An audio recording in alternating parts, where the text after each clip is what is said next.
I'm very excited to welcome you here tonight.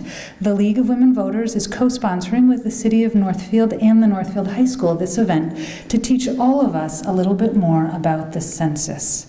We are thrilled to see you here, ranging in age from, I think, 15 to upper years. We'll just leave it at that.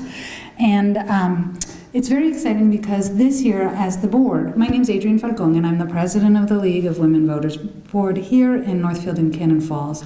And this year, our board committed to working on the census. So this is our first public event trying to raise education, trying to raise awareness, and provide some ways for doing action. So first, we're going to hear a couple of welcomes, then a couple of speakers, and at the end, there are some action steps that we will all talk about together.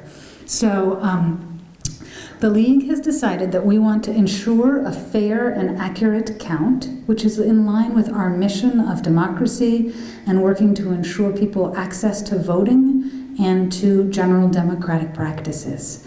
One of those is working with young people to help them participate in democracies. And in that spirit, I want to ask Joel first to come up and give a little welcome. It's a little bit like the press corps where they have multiple mics in your face all at the same time. Well, first of all, I'd like to welcome you all and thank you for being here, and to the League of Women Voters, thank you for considering the high school as a place to host this event. We really appreciate, and I would say the broader perspective, the school district, but certainly the high school. We appreciate the opportunity to partner with organizations like the League of Women Voters that really contribute to the vitality of our society, our community for sure. So we thank you for that opportunity to do so. One of the things I've thought about in terms of the League of Women Voters, the name strikes me a little bit like we have an employee who works for the high school that officially is the parking lot monitor, which sounds like this is a person who's in the parking lot all the time and monitors the parking lot, and yet the person does so many more vital, important things for the community here at the high school on a daily basis. And I guess I would say the same thing about the League, that we really appreciate the broad scope of topics and issues and initiatives that you take in trying to forward the concepts of democracy among the members of our community. Really, and this particular topic, obviously, from a school perspective, a public school perspective, is important, near and dear to my heart, but certainly the hearts of educators on a number of levels. One, it really is one of the foundations of the representative democracy that we live in, and the fact that we are based upon it, and the fact that we in so many ways are influenced by the results of the census. Obviously, much like a pastor who stands up and asks you to fill the offering plate, the census is also important for us from the standpoint of really it's one of the driving forces of how we and how much funding we receive as a school district and as a government entity, and so that particular piece of importance can't be overlooked. But one of the pieces I think that is most important, I would argue personally and also professionally, that the census is for a community like Northfield, is it's really indicative, it represents, or the results of the census represent how our communities are changing. And how the information that a census provides really gives us an opportunity to be proactive in our response to those changing elements and changing demographics of our community, so that we can serve all of our community members in a way that maximizes their opportunities and maximizes their success as members of our community. So again, we welcome you all here tonight. We are happy to partner with the League of Women Voters and hope you have a enjoyable, informative evening tonight.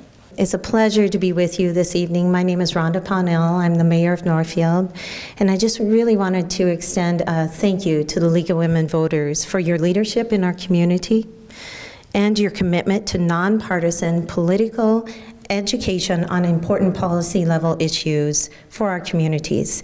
It's really a privilege to be partnering with you for this important informational session on the 2020 census. Census numbers are used to determine the allocation of $600 billion in federal funding for everything from education to transportation. This includes such items as Head Start funding, women's, infants, and children's food grants, and programs for the elderly. Specifically, census data is used for our city as one component to determine our local government aid funding, which equates to about 1/3 of our city budget, or $3 million. To determine Northfield's local share of municipal state aid funds, which are used to help finance our street projects, and to analyze local trends and strategic planning for our police department and for forecasting future housing needs for all segments of our population. Additionally, corporations use the population data for market research to determine locations for commercial enterprises such as food stores, pharmacies, and other essential services. And last, but certainly not least, the census information is used to draw federal, state, and local legislative districts. The 2020 census numbers will be key to maintaining all 8 of Minnesota's U.S. congressional representative positions. Really important for maintaining our voice at the federal level. In 2010, the Northfield Complete Count Committee collaborated with many organizations throughout the community, including the school district, the League of Women Voters, colleges, and Growing Up Healthy. Together, we completed over 55 different public educational events to encourage an accurate census count. The city will again be appointing a complete count committee to help guide the outreach and education efforts to encourage the most accurate count possible. If you are interested at all in this really important assignment, as Joel articulated, even for our public schools and our nonprofits and the city, it's really an essential component in serving on that complete count committee to ensure that we get the most accurate count possible. If you are interested in that assignment, I encourage you to go on to the City of Northfield's website on there and fill out a board and commission application form. There's a box there where you can check other and just put in there complete count committee. We will be making those appointments either later on here in 2018 or right at the beginning of 2019. So again, go on our City of Northfield website and fill out that board and commission application form. Thank you again to our speakers this evening. I think we are in for a real treat here from our state demographer, Susan Brower and Marcia Avner. I think they are going to do such a fantastic job really articulating at much greater detail about the importance of the census and how we can be active participants in ensuring that we get an accurate count. So thank you so much for this opportunity, and I believe, Susan, you're up.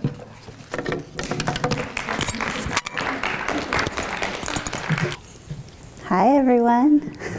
How are you?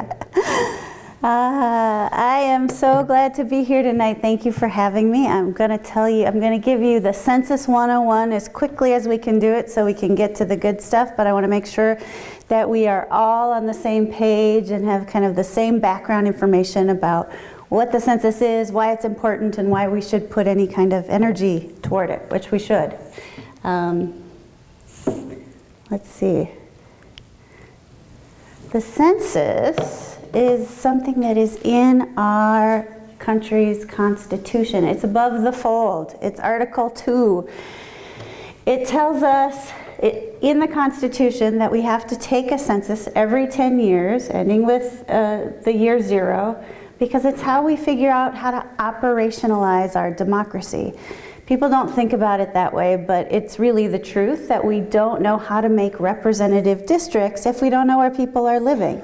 And as we move around, we need to readjust and realign to where that movement has taken place over the last 10 years. So it's really fundamental to making sure that we have equal representation.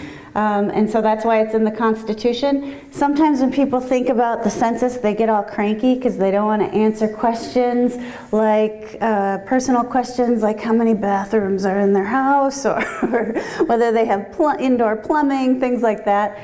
This is not what the census has in it anymore. The census is a short form. It's about 10 to 11 questions, and we'll get into that a little bit more tonight about changes to the form this time around.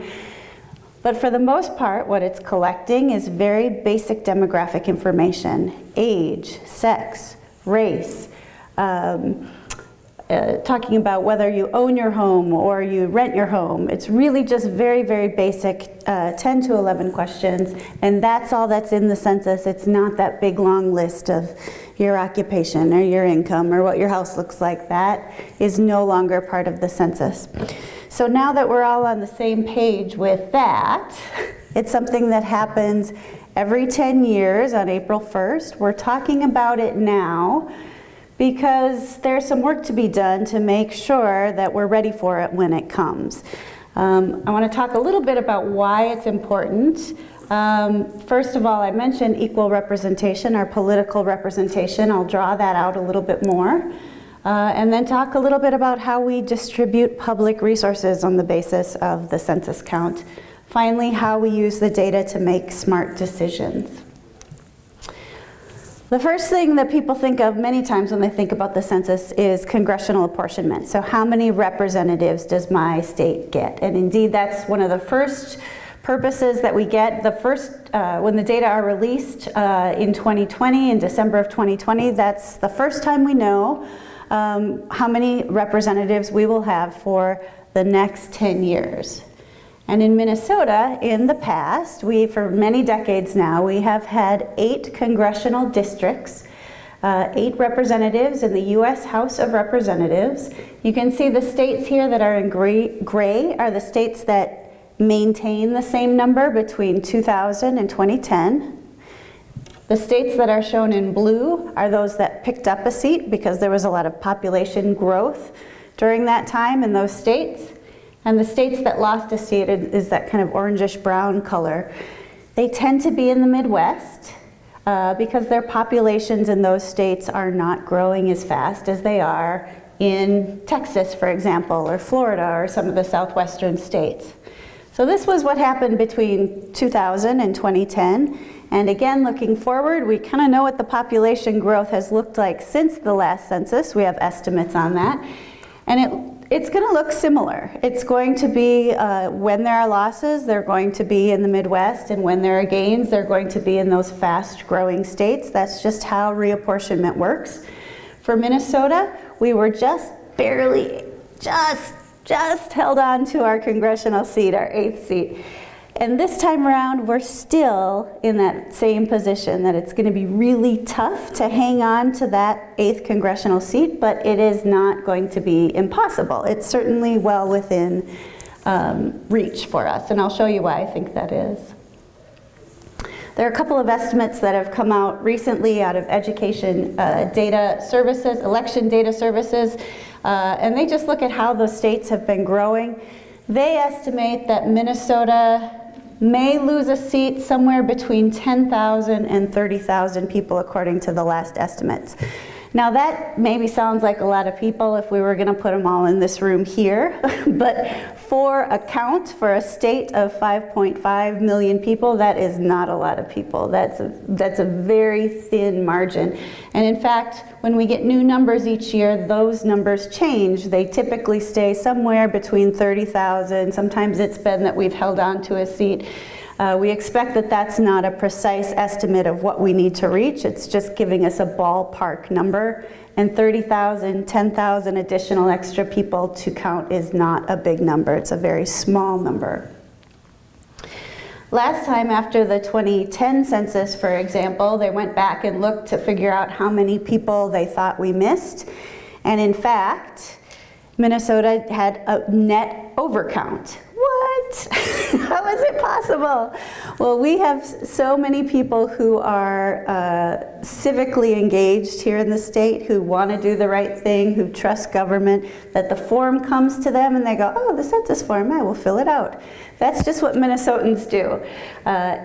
80% of Minnesota's residents got that form in the mail and mailed it back without any more hassling.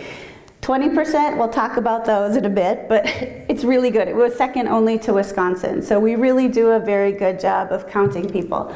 That doesn't mean we don't miss people. In fact, we missed in the last census around 80,000 to 170,000 is the estimate. So these are folks who didn't mail back their form. When enumerators went out to their door, they didn't answer the door, or they weren't home because they were highly mobile, or they didn't understand what they were asking, any number of reasons why they didn't get counted. And it's that number there that we think we can really impact going forward in the 2020. It's the folks that we miss. We let the Census Bureau take care of the people who are double counted. That happens sometimes when you have say college students where the parents count them at their own home and they're also counted in their dorms. Things like that happen. The Census Bureau figures that out. What we're really concerned about is the folks that get missed altogether.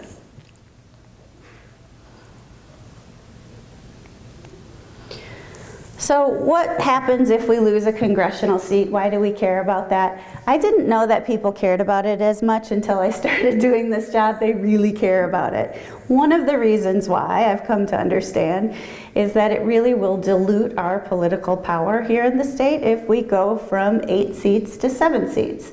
You can see this is just what the change happened for Minnesota's congressional districts between the last 2 censuses. And you can see, for example, the 1st district there needed to add about, or the 7th district there needed to add about 38,000. That's because that population had shrunk, and so that district needed to expand its geography in order to hold the same number of people otherwise that it would have. So typically, what we need to think about is if we lose a congressional seat, we have the same number of people that we've counted, but we're dividing those districts into 7 districts rather than 8.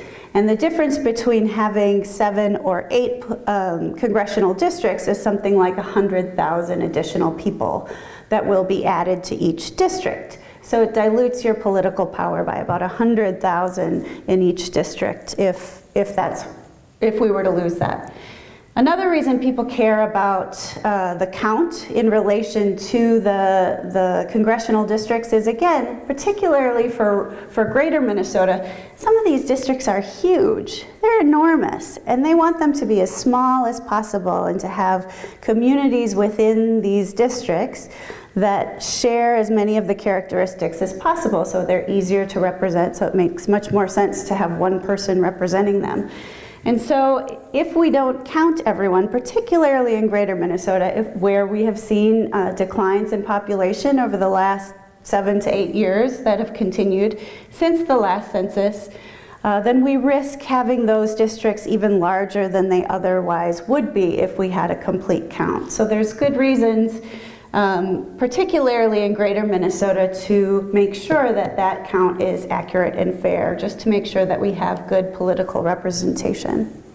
Now, if we look at the state legislative districts, the same thing is true. You get out in those greater Minnesota areas, and the districts start becoming quite large. People understand that they want to have them just as small as possible because they want their representative to represent the interests of their communities.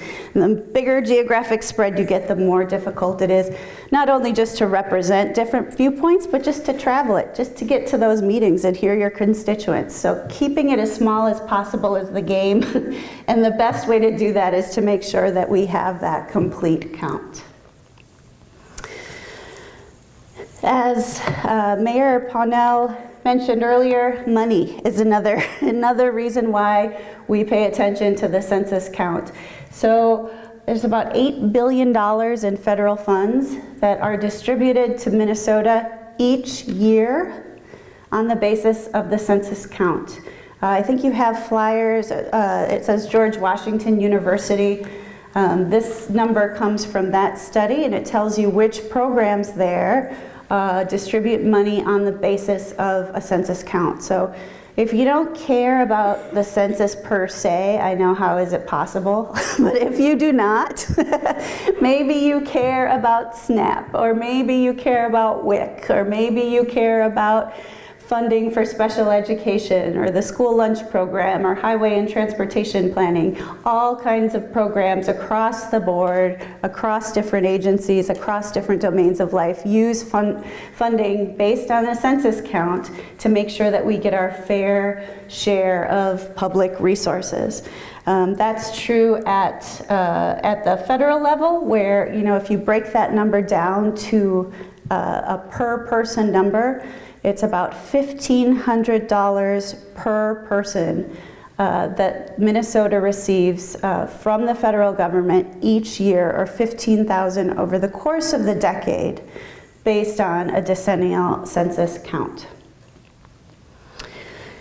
I mentioned some of these programs that distribute based on a census, the census count. There's also a number of state examples. Local government aid was mentioned earlier, small cities development grants, education, community ed funding. There is a long list. These are the ones that I'm familiar with that we sometimes work on in our office, including the Trunk Highway Fund. All kinds of money follow these counts. All kinds of dollars follow the census count. And finally, the data that are collected after the count are used to make smart decisions. So whether you're in the public sector or the private sector, we need to know who lives in our communities. We need to know how our communities are changing. And that's something, I've been talking about public budget so far and political representation, but private businesses use these data as well. They do it to figure out where to put that next Target store. They do it to figure out, where should we build the next housing development? How big should it be? What kinds of families will be moving in there? So there's all kinds of reasons why the private sector cares about having a good count as well. Now, the census that we are taking, that we will help take in 2020, and I'll talk a little bit more about what the role of the state and local communities is, but the 2020 census that's coming is going to be very different than the census that has been taken in the past. There's a very different context in which the census will be taken. The population is highly mobile. We move around a lot. That's always been the case. It's not brand new for 2020, but it's especially true for 2020. We have an increasingly diverse population, diverse ethnically, linguistically, culturally, in terms of religion. That's something that this census will take place regardless of how well our communities are connected across these divides. We have declining response rates. People are tired of taking surveys. They get asked after they go to Chipotle how their meal was. They visit a website and they ask how the website experience was. You turn around, you go to your employer asks you how engaged you are in your work. People are tired of answering survey format types of questions, and yet the Census 2020 will happen even though these things are in place. Now, one that we're going to talk a little bit about, or quite a bit about probably tonight, is the distrust in government. This is one that's a particular issue in 2020 relative to past censuses. Now, it's always been an issue that there are groups of people who haven't wanted the government to know exactly where they are, how many people are living in their household. That's just part of taking a census, but I would say that now in our current political climate, that's especially true. And that's something that will be, hopefully it won't be in the same place where we are in a couple years where we are today, but it may be. And if it is, we will still be taking a census in 2020, even if we have heightened distrust and mistrust around government. We'll talk a little bit more about that coming up here. The fact that we have complex informal living arrangements, we have complicated families nowadays. It makes it harder to take a census. If you think about a family of four, a married mom and a dad, they live in a house, they have 2 kids, they own their own home. They don't move very often because they have a mortgage. You don't just pick up and move when you're in a house that you own, right? Now think about a family that is, the mom's in one household, the dad's in the other, maybe they're renting. Sometimes the kids are with mom, maybe on Tuesdays and Wednesdays and Thursdays of one week, and then the next week maybe it's Wednesday, Friday, but Saturday, but this week it's gonna be Monday maybe with mom. And when you go to fill out that census form as a parent, you're going to have a concept in your head of who lives in this family. And that gets kind of broken apart when you have all this transition, household to household to household. And yet the census will take place regardless of how we live in families. It's going to be what it is. But these will be some of the challenges under which this census will take place, and I think it will be among the most challenging census for many of these reasons. Now I want to talk a little bit about what the state does and what local folks can do relative to what the U.S. Census Bureau does. The Census Bureau is responsible at the federal level for taking the census. They are the ones who do the work of figuring out every household in the U.S. They are the ones who mail out the forms. They are the ones that collect the forms. They are the ones that send out the data. The census would occur if no one at the state level and no one at the community level got involved.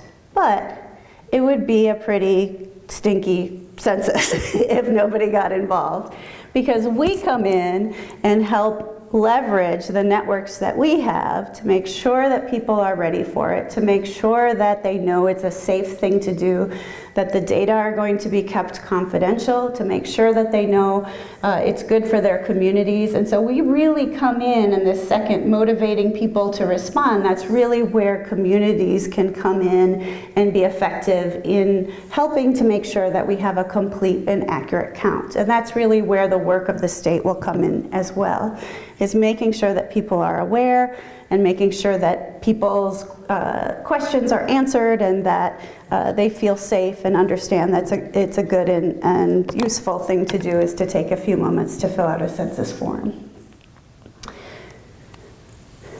Now I wanted to show you in Northfield just what the census context looks like. We looked at kind of general and theoretical terms. This is a map of Northfield by census tract. And you can go in using the census's database and go in there and see what tracts might be most difficult to count.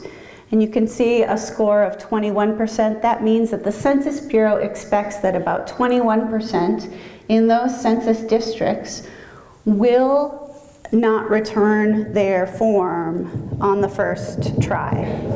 Sorry, I want to take this out for a second here.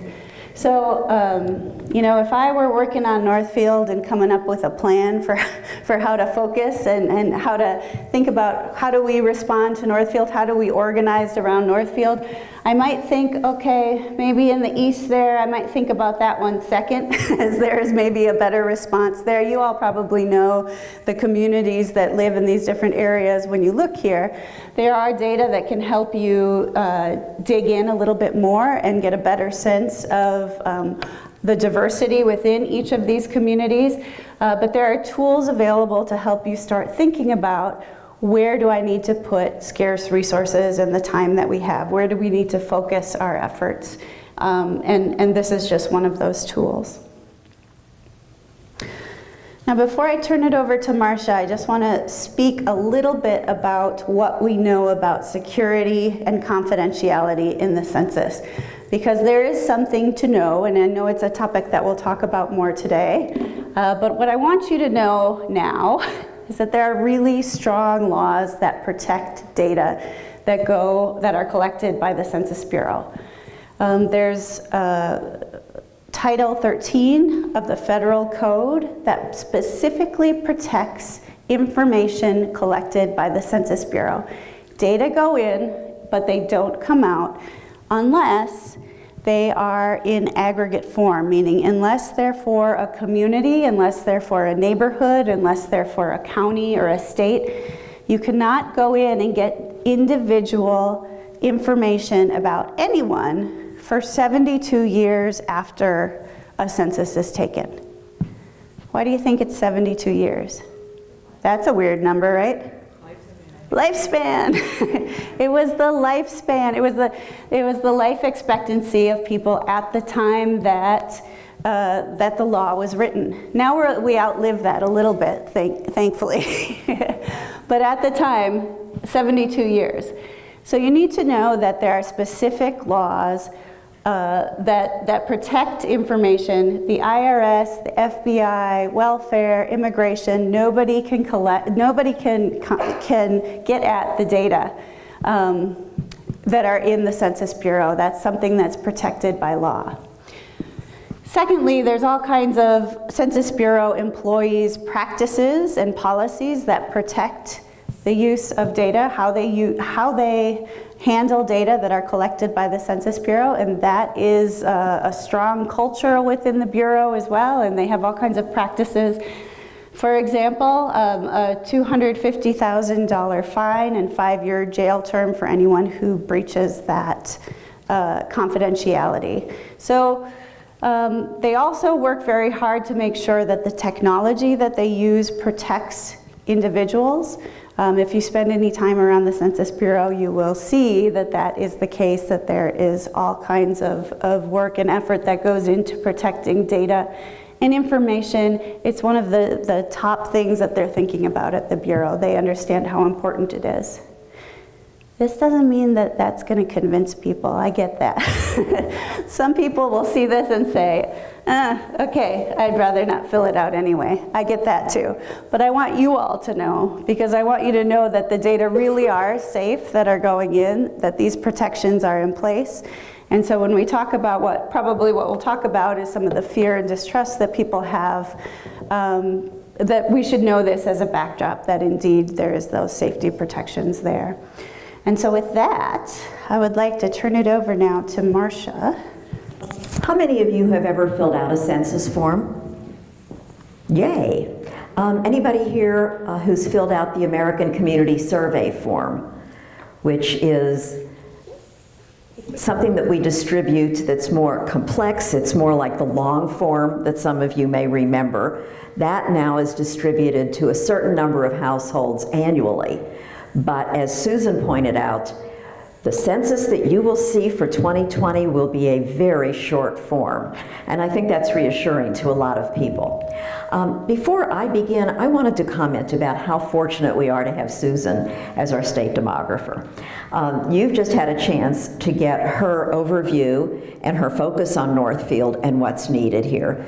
But as someone who is working in the nonprofit sector and the philanthropic community, I am grateful every time I think about the census, which is way more time than I ever thought I would think about the census, that we have Susan really at the helm here in Minnesota. She has a very small but talented staff, and she has been traveling the state working with local governments. I think she's met with your mayor already to talk about complete count committees, and we'll come back to that. My name's Marcia Avner, and I'm here with two identifying characteristics. One is I am here on behalf of the Minnesota Council on Foundations, which is serving as a hub for the citizen activity in Minnesota, and I'll talk a little more about that. And I'm also here because I'm working with a group of national foundations that are really interested in the research that goes into what it takes to get an accurate and complete count. It is that group of funders that funded the study that gives you the information about the dollars that flow to Minnesota.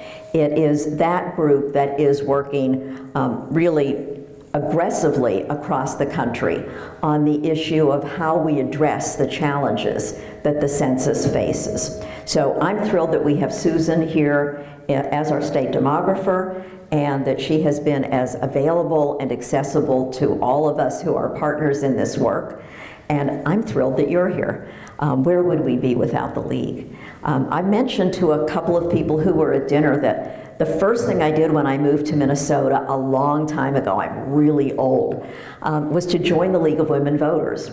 And the person who has been my friend the longest in this state is someone I met in 1970 in St. Louis Park at the League of Women Voters. So it's a marvelous organization. If you're not a member, and you don't have to be a woman, if you're not a member of the League and you want to know more about your community, see Adrian or anybody who's wearing a League button. I'm here to talk about problems. Let's do the next slide. Oh, I've got the two flunkus. Oh, or someone. Okay, so just a quick recap. These are all the reasons it matters. And it really matters. It's representation, it's resources, it's data. And by the way, did we mention it's in the Constitution? This is something we have to do, so let's do it right. But this is a particularly challenged cycle. And I kept an item up here for a couple of reasons. The first item that I've been talking about is the census has been challenged around its funding. Initially, the Congress was, for all practical purposes, starving the census, not funding it adequately, at the same time that it was asking the census to modernize, to have a technological aspect to it. Recently, in the appropriations bill that has just passed, the increase for the census was significant and we were all rejoicing. But I'm the one with the smiley face turned upside down. So the money came, but we know that there are efforts afoot to pull money back out of that appropriations bill. There have been lots of discussions about rescinding some of what's been appropriated, so we can't be guaranteed that that money is going to stay there.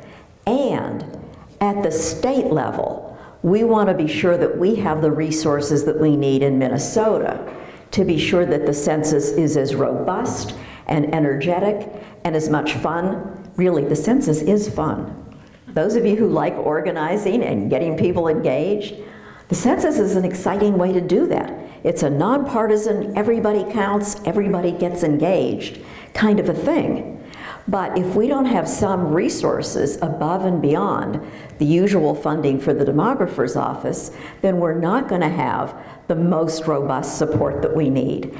And so in 2017, members of the Council on Foundations helped to advocate for a very modest increase in the budget for the demographer's office to increase staffing. And in 2019, we're going to be advocating for additional resources to make sure that we have communication strategies that reach all of our communities in linguistically and culturally appropriate ways.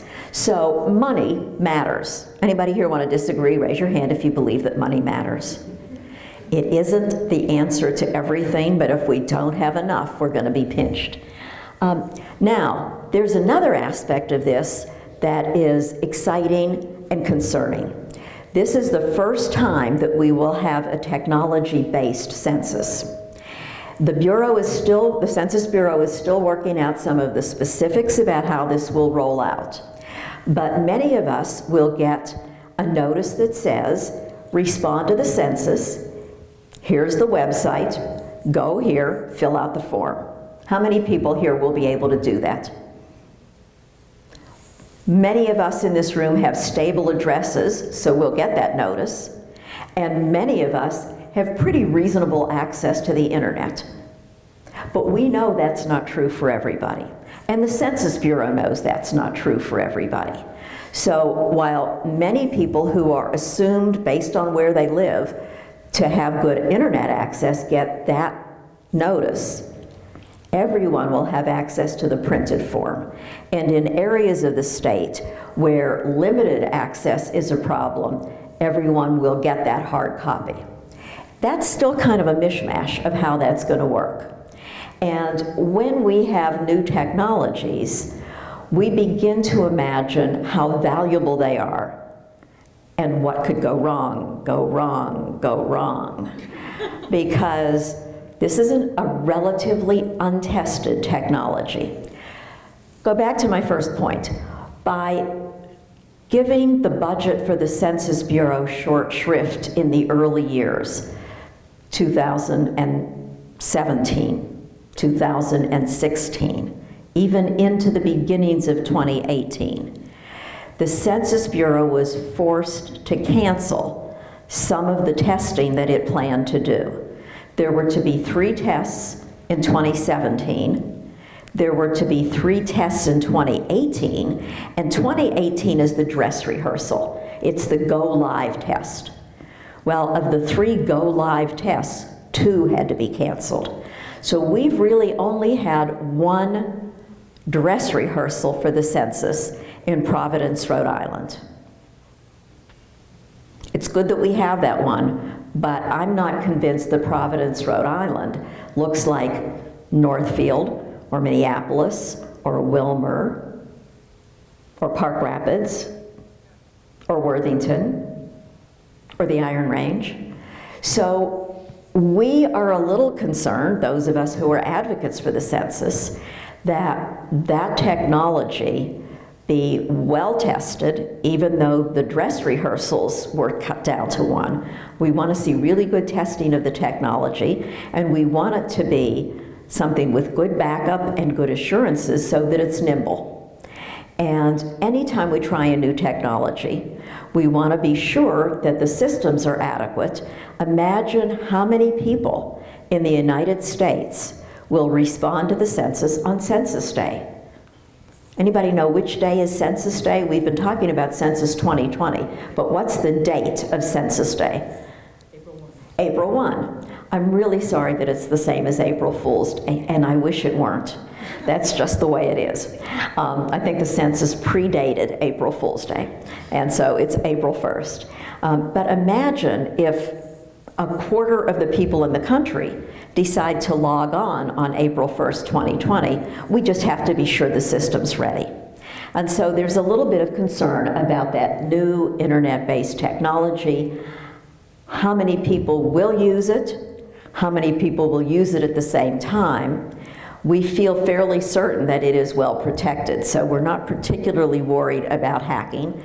But for many people, the fear of technology includes that fear that that isn't safe information. And I think that the current Facebook scandals, anybody heard about Facebook problems lately? That the current discussions about social media and their vulnerability will further people's concern about the use of the internet and that internet-based component. The limited testing I've spoken to. Communication is critical. What got you here? Somebody shouted out. How did you know about this meeting? A friend, Facebook, an email. You got an email. Any other way? Facebook. There was a thing in the paper. Other things. There was a meeting. There was a meeting. So keep in mind that we reach people and engage them in fairly subtle and meaningful ways. You get asked to do a lot of things. As Susan said, you get asked to fill out a lot of surveys. How do we reach you and billions of other people? How do we reach people to say this matters, and it matters for all the reasons that you now could speak to? Well, we need a good communication strategy. We want people to know that it matters to them personally, and that this is something that they have a responsibility to do, not only because the data would be so important, but it's the law. It is the law. You need to respond to the census. So how do we develop an adequate communication plan? Well, the Census Bureau is behind. The Census Bureau is at least a year behind in the contract to its vendors who develop that plan. Now, here in Minnesota, we're going to be well covered. We know the Census Bureau will have a generic plan. Everybody counts, participate in the census, it's important. Nice generic message, you all could have figured that one out. But we will go well beyond that, because our own state will have a communication strategy, and the Council on Foundations is coordinating a nonprofit philanthropic community response, which will be micro messages targeting the discrete populations in Minnesota, so that we're reaching people with very specific messages that will fit their interests, their languages, and their cultures. We're working now with an organization that's doing some research to help us identify the communities and talking to people in those communities about the messages that will resonate there. How many of you consider yourself to be organizers at some level? You're all organizers and advocates. You're deputized now. So you're organizers and advocates, and it's going to be really valuable for us to know that we have messengers in and of communities who understand the communities well enough and who have those targeted messages available to them to be really good advocates for census participation. So we're working really hard in Minnesota to get to the very core of how people can be convinced that this has value to them, that they understand what they're being asked to do, that they know where they can get help if they need it, and to encourage them in every way we can imagine possible to participate. But we have those last two categories, and these are, for those of us advocating for the census, what I would call the wicked problem. There are people who are fearful of revealing numbers of people in their households, who's in their household, what their names are, to anyone. If you were undocumented, you might be fearful of revealing to the federal government where you live. If you come from a country where government is not the friend, but the enemy, you might be fearful of revealing very much information to the federal government. And that has now been compounded by the element that most of you have probably read about or heard about, which is the fairly recent agreement by the current administration and the Department of Commerce to include a question on the census about citizenship. And that, we are hearing from many of our immigrant communities, is a really off-putting addition. They don't want to have to identify if they are not citizens. And I don't think we have to dwell very much on why that fear exists. But the fact that it exists and that it's been exacerbated by the inclusion of a citizenship question is, I think, of great concern to all of us. Now, we just learned late today, and a member of the League was the one who caught this news before any of the rest of us, is that there will be a congressional hearing, an oversight committee hearing on May 8th to talk about whether or not the Congress, which does have the power to remove that question, will take any action. But right now, the Census Bureau has the citizenship question in the census. And we are struggling for any ideas that you have, that other people whom you have conversations with have, about how we can convince people that it is so important to have a complete and accurate count that they should participate. And I will say on behalf of advocates, we don't want to put anybody in harm's way.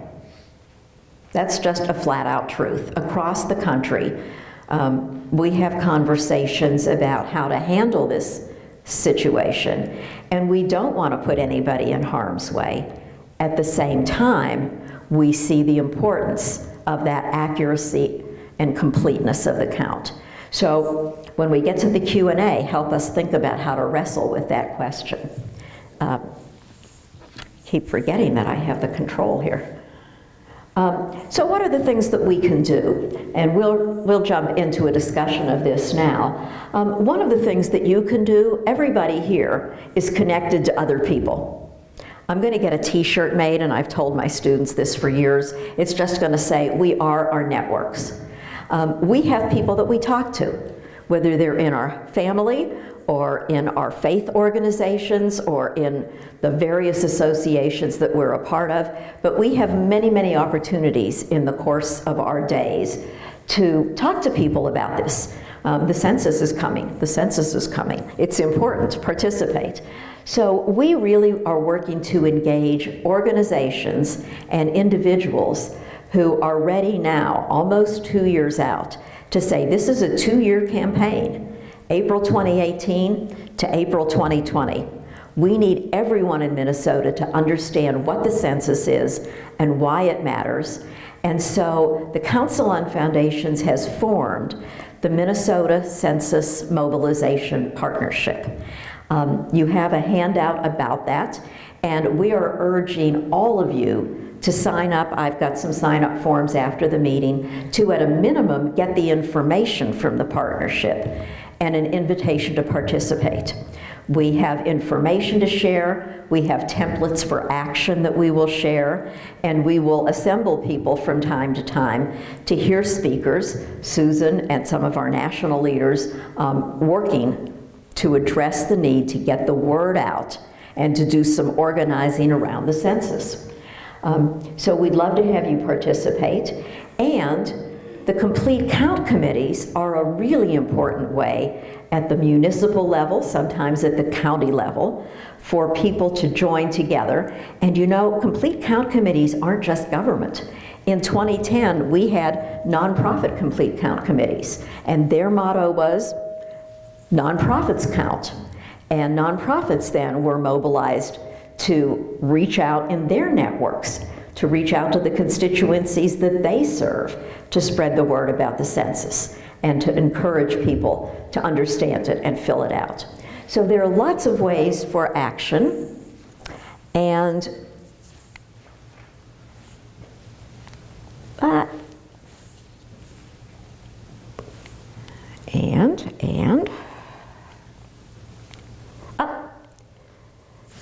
resources available to you. And I'm going to leave this up in case any of you want to jot down any of the websites.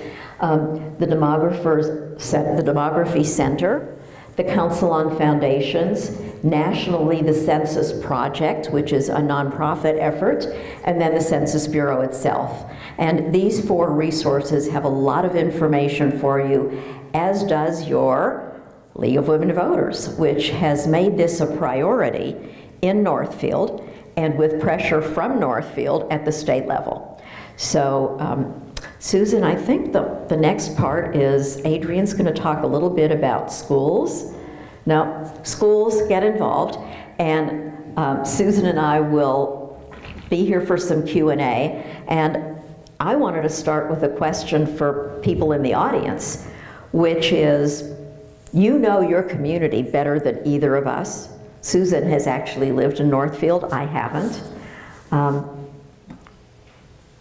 What do you think it's going to take in Northfield to engage the maximum number of people in responding to the census? What are some of the things that will work here? And Adrian, I'm going to let, if anybody has something to offer. It's a quiet audience. We have a mic out here yet. Oh, we have another mic, perfect. Hands up if you have an idea. This is a great time for the league to do some plug. Maybe we just let it ruminate while Adrian speaks. Kind of go after that. Okay, here you go, Adrian.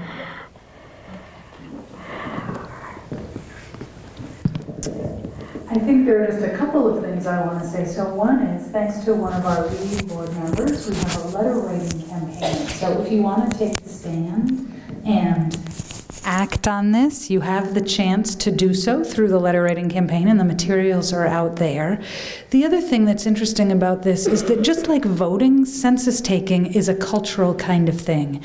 And so to the degree that we nurture in our high school students and our college students the practices around census taking, around voting, we encourage a future democracy that is strong. And so that is why we do the outreach that we try to do with the colleges, with the high school, why we are here tonight, is really to think about how can we nurture, and how can we as League, and how can we as Northfield community organizations, I see others represented here tonight, like Isaiah and Citizens Climate League and others in the room, how do we all work together to nurture all of these practices? So I'm not sure that I have tons more to say, but except to say thank you for being here, and think about the networks that you can then spread this work to.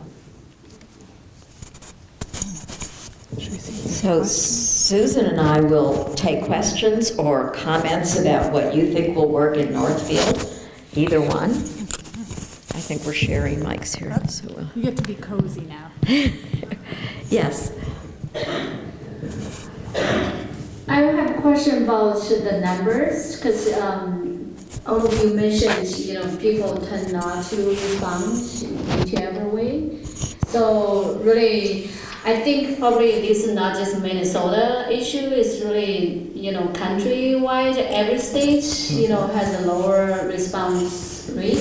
So I wonder what's really other states, strategy to get higher response rate, or really how they like, Susan, I think mentioned like only 20%, will not respond, and then do we back calculate, or really how we do with, the lower response?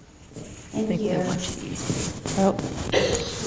So what happens if you don't respond right away by mail or by going online is the Census Bureau sends out enumerators to your door and invite you to respond in person.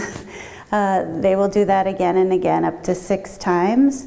And if at that time they still can't get a response, they can't find someone home, or they can't find a neighbor who can help fill in the response, then they may use other administrative data sources to kind of fill in what they know about that household.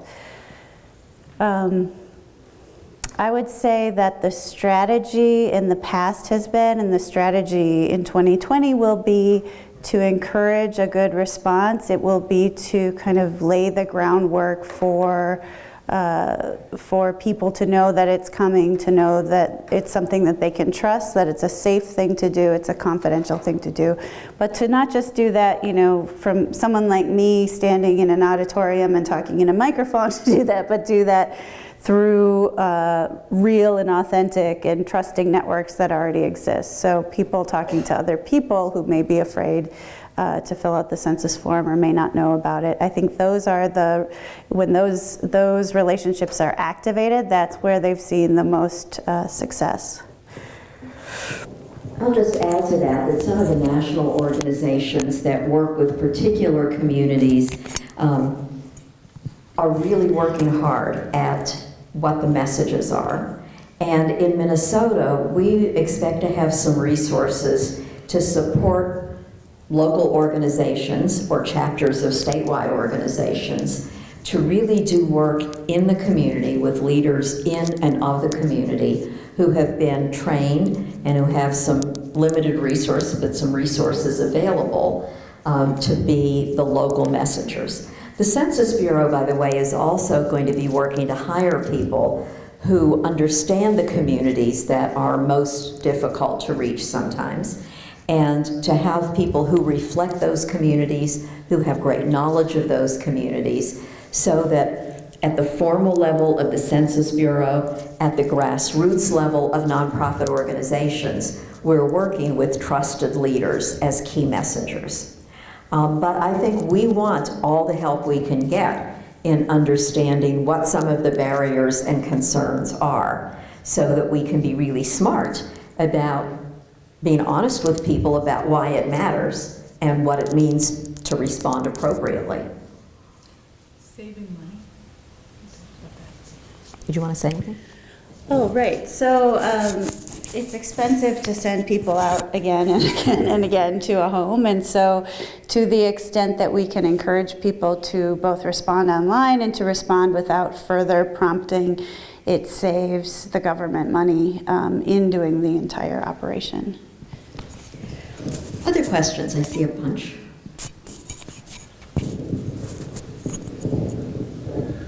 Not exactly a question, but you asked about ways of reaching people in Northfield. People who've ever lived here know there are a lot of churches in Northfield, and one would imagine that somehow that conduit might be exploited.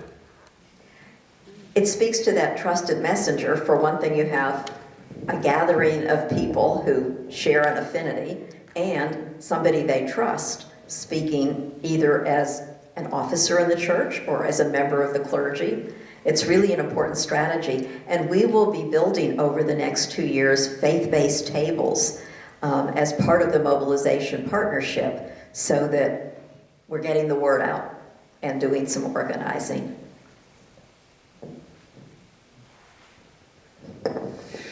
Are there any checks and balances on this? I mean, what if I say there's 10 people living in my household when there's only 3, or I say there's only 3 when there really are 10. I don't know what she does. There is a survey, survey that happens after the census to try to evaluate how good of a census, a measurement survey, to figure out how good the coverage was and also to figure out how accurate the responses were. That kind of misrepresentation that you described isn't a big issue so far, but if that were to be one in the future, that I guess it would be captured afterwards. There's not so much a process in place to capture people who may misrepresent their households on the form, but there is procedures to make sure that they're deduplicating responses that they might accidentally get from multiple people for the same individuals. I'm just curious, who gets a census form? Is it every household? Is it random sampling? How do you choose that? So then when we're messaging to people that you're going to be getting a census form, are they really going to be getting a census form? We hope so. Every single household should get one. Right now, what the Census Bureau is working on in conjunction with state government, with city government, with county government is making sure that its address list is as complete as possible. It won't go to a named individual, it will go to the household at this address. And so right now, that address building is super important, but the answer is everyone should get one. Yeah.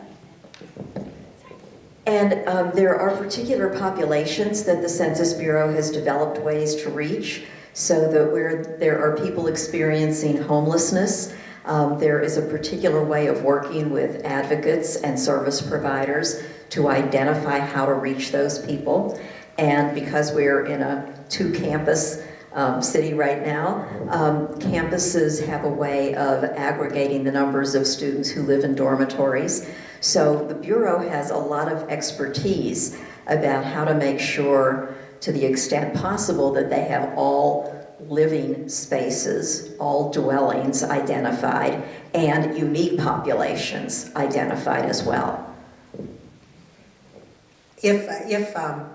If that citizenship question is in there, and if I'm either making a protest or just really ticked off, and I leave it blank, or I fill it out inaccurately, what then? Is that an effective protest, and what are you risking?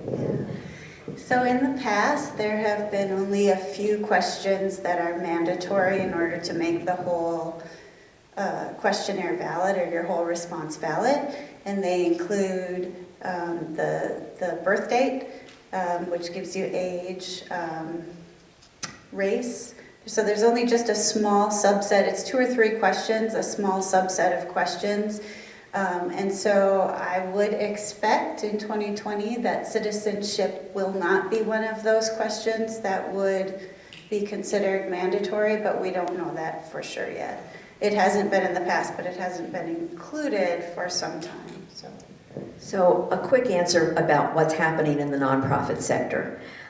Some of the material that you have is from the Leadership Conference on Civil and Human Rights. And that organization has been working with attorneys and attorneys general, so that the first measure is to try to fix it. And that has led to the filing of lawsuits on behalf of 17 states and 7 cities so far to try to stop this question. And I think the congressional hearings that are coming up will create another venue. The pressure to hold the hearings came from 300 organizations, philanthropic organizations and nonprofit organizations and labor unions, to hold hearings, because the way the questions move is from the Census Bureau to the Congress. Now, in the past, the Congress hasn't done anything with them. But those questions by law have to be submitted to the Congress. The Congress can choose to do something about them. Those of us in the nonprofit sector working on this believe that it will be a heavy lift to get the Congress to take action. But there's been a lot of pressure on members of Congress to pay attention to the negative impact that this will have for all states, red states, blue states. This shouldn't be a binary. This is one of those totally nonpartisan, everybody gets, has a vested interest in a complete count.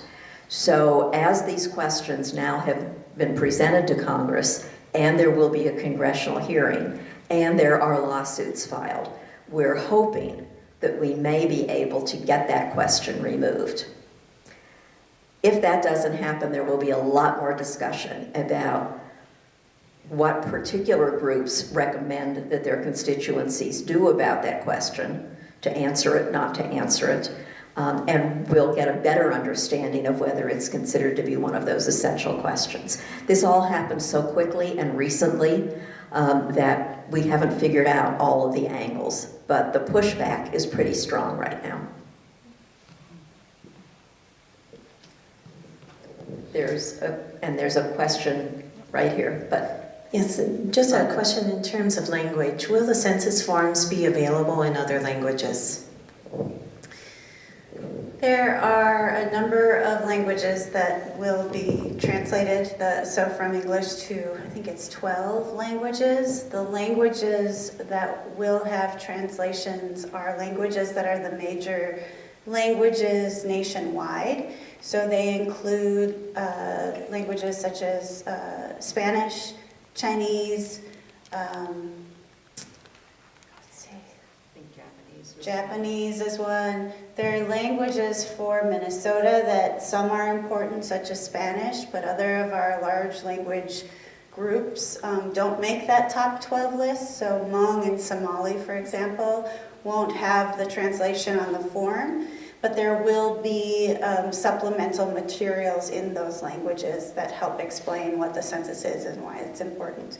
So that's another place where we can kind of fill in where at the national level they may not, some of our most important language groups, our largest language groups, may not rise to the level of ranking in the same as it does at the national level. We can kind of fill in what's needed there.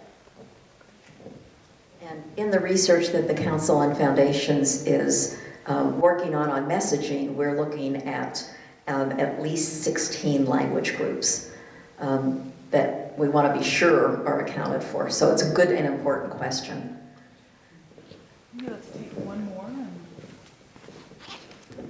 This is slightly lighthearted, and maybe Mayor Pownell knows exactly, but I think last August, Northfield's National Night Out, the first Tuesday of August, had quadruple the number of neighborhoods having a neighborhood gathering. Great. And I wonder if that was a hopeful moment, I must say. Yes. I wonder if we might think in the city about on that application for community neighborhoods to have these parties and gatherings, to have just a little line that says something like, would you be willing to hand out information about the census, or is there someone on your street who might be willing to be trained in it? I don't know, something connecting that city event, because it's really powerful to see what happened just this last year with a huge leap. Am I right?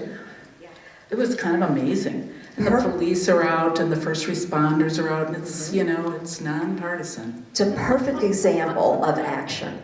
It's like, where in the community do we have organizations and events that will capture enough people that we can really spread the word?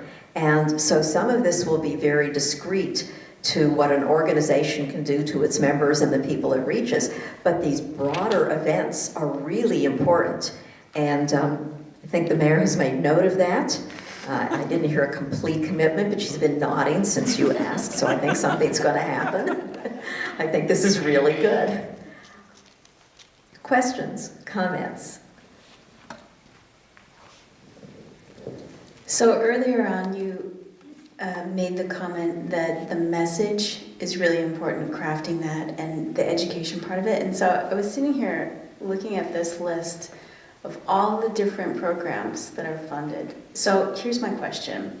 if you're able to sort of abstract yourself out of what you do for your job, what do you think are people's perception of what the census really is? Because, you know, I've done the census before, but I think when you're taking it, you feel as if the focal is on you, the individual, and you don't necessarily have the idea that what your answer is about your community. So, what are materials that are available? Are people putting things together? How can you craft this to be like how you answer, and if you answer, helps you and all of us? It's partly why the study of counting for dollars was commissioned by national foundations, so that people could begin to understand what it means in your neighborhood to have resources and political representation. And to talk about this, I think you've captured what's essential. We've got to step beyond the individual to the shared value. We know the business community is enthusiastic about the census. They're so dependent on the data. And the academic community is really aware of how important the information is. But for the householder, there's that history of, well, why does the government need to know this about my family? And when we now have the short form, the more we can impress upon people that we're aggregating information so that we understand our communities better, so that our school districts can plan. Should we close a school or build a school? So that a company can determine where do we put our store and what do we stock on those shelves for this community? So that our healthcare industry knows where do we need a clinic for the future. And by the way, if I say to you we have an undercount, who do you think we fail to count the most? Shout it out. Who do you think we miss in those numbers that you saw of people who weren't counted in 2010? What do you think that represents across the country? Or minorities. Minorities, absolutely. Undocumented. Undocumented immigrant communities, including undocumented people. But what you may not have thought about is one of the highest undercounts is infant to 5-year-olds. And we don't know why people don't count the babies. And there's actually some research going on to try to fathom why people don't write down their babies. But there's a very high undercount for children 5 and under. If you can explain this to me, I'll be staying as late as it takes for you to tell me why that's happening. But people just don't write down the babies. So there are those kinds of things that are so important for planning, as well as for the resources and representation, that the more people understand we all need to be counted so that those big decisions can get made in terms of how we are served as well as represented becomes really critical. I mean, you've nailed it. That's right. You're now on the communications committee. See me after the meeting. I'm recruiting you. We have another question here. Just a comment that if people really aren't counting the little babies, how about just a couple sentences? Please don't forget that we want all the children, even the little babies who have just been born. Like, please have your babies before April 1st, because we want to count all of them. No, I think we do need that reminder, because it's not a matter of the form not having enough spaces. There are sometimes, a household with just 1 or 2 very young children, and they're still not being included. Last census, the city of Minneapolis purchased these big boxes of baby hats and handed them out. It said Census 2010, count me in, so that every little baby that was born at the HCMC or at some of the city hospitals got those hats. So it can be fun too. I didn't even know about that one, but I think the local clinics should get that message pretty quickly. I figure it's like baseball, I get 3 strikes, it's only my second question. But maybe I missed this, but as to what the questions are and what the mandatory questions, or however you classify those, is that just an administrative decision by that agency, or is that in legislation, or how does that get decided? It has been an administrative decision in the past. I can say that in every group that I've talked to since the citizenship question has come up, that someone has brought up the question, well, what if we don't answer it? So that makes me think that there may be coming, depending on what happens here over the next several months, that we would see someone's, the administration step in and decide what's mandatory and what's voluntary. There was an April 3rd article, I think in the Washington Post, that suggested that the administration is looking at ways that it can check on that question and look at other data sets to see if they're getting accurate information. I think that was pretty much an early threat, but I think we do have to see how this plays out. There are a lot of unknowns. And as part of your letter writing, it would be... Is it 8 o'clock?